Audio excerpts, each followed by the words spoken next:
My name is John Lyons and I was trained as a watch repairer. When I left school at 15, I entered a 5-year apprenticeship, and at 21, when I was deferred from the army, I did 2 years national service where I repaired watches then. I'm 86 years of age and I've been repairing watches now for over 70 years. How often should you reservice a watch? The main problem with servicing is the lubrication. In every mechanical item, parts need lubricating, and over a period of time the oils deteriorate. The Swiss Federation usually recommend that every 2 years is sufficient. I personally use synthetic oils, which give anything up really to 3 or 4 years. You appreciate that if the oil deteriorates to the point where it is no longer lubricating, then it can act as an abrasive, and over 2 years there is always that problem of happening, and then of course that causes wear.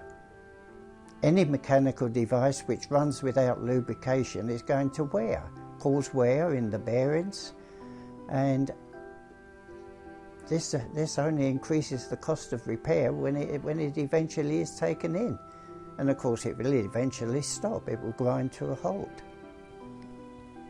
Companies like Rolex do offer a longer guarantee period on their watches, principally because their cases are so tight and fit so well that outside influences cannot get to the mechanism. And yes, in some instances, especially with the modern synthetic oils, that 5 years, yes, it can be possible. I question it slightly, but no, I still recommend 2 to 3 years. Oh, you ask how many moving parts there are in a movement. Well, there must be over 100. And most of them need lubricating, especially the moving parts.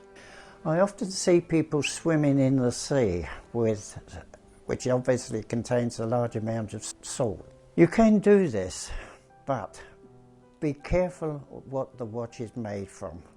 If the case should, in instances like this, be stainless steel, they should be totally waterproof. Don't confuse waterproofing with water resistance. Water resistance we may see on watches stamped up to 100 feet or 100 meters. Be careful. Water resistance and waterproof are very different, and it all round to the service of the case, which has to be waterproof. Every part which is joined together should be screwed down. You shouldn't use an ordinary watch, certainly not a GP watch, a gold-plated watch I should say, or any other metal. Stainless steel is the only really resistance to salt water. People ask me often what happens if they get in the bath accidentally and forget to take their watch off. Well, my instructions are get it to a watch repairer instantly, at your first opportunity, certainly within 48 hours. In salt water, even sooner. He will in turn strip it down, completely clean it, and get all the salt and damaging materials out. After 48 hours, the watch starts to rust, and rust is alive, and it continues acting as long as you leave it. Putting it on a radiator or in the airing cupboard, as often people do, doesn't get in. It just doesn't dry. The water is in there and it's doing its work. We can actually restore a watch. In fact, we do in turn get many watches in from as early as the 1920s and 30s, wristwatches which have been handed down from grandfather to grandchild. And over the years, the appearance of the watch starts to deteriorate. Now if it's gold or silver or casing, it can be polished up and restored. Glasses can be replaced. Timekeeping of the watch is very important. In fact, what's the object of a watch if it isn't to keep time? If it starts to lose or gain time or even start to run down, then usually this is an indication that the lubricants are starting to age and that they do need replacing, which involves completely stripping down and replacing those lubricants. When a watch is brought in to me by a customer, the first thing I examine it to see what the condition is inside. I can usually tell whether the watch is overdue for a service. The lubricants tend to dry out, and it's fairly obvious this is why the watch is not keeping time. When the watch comes in, I then put it on the bench, I strip it down and examine every component thoroughly. If I find any severe damage and parts that need replacing, then I usually contact the customer, advise them of what's needed and finish. Then of course it becomes a repair. Once the watch is done, if the customer then authorises me to continue with the watch, then I carry on, make the repair or necessary damage, repair the damage and regulate it, after which we regulate it electronically.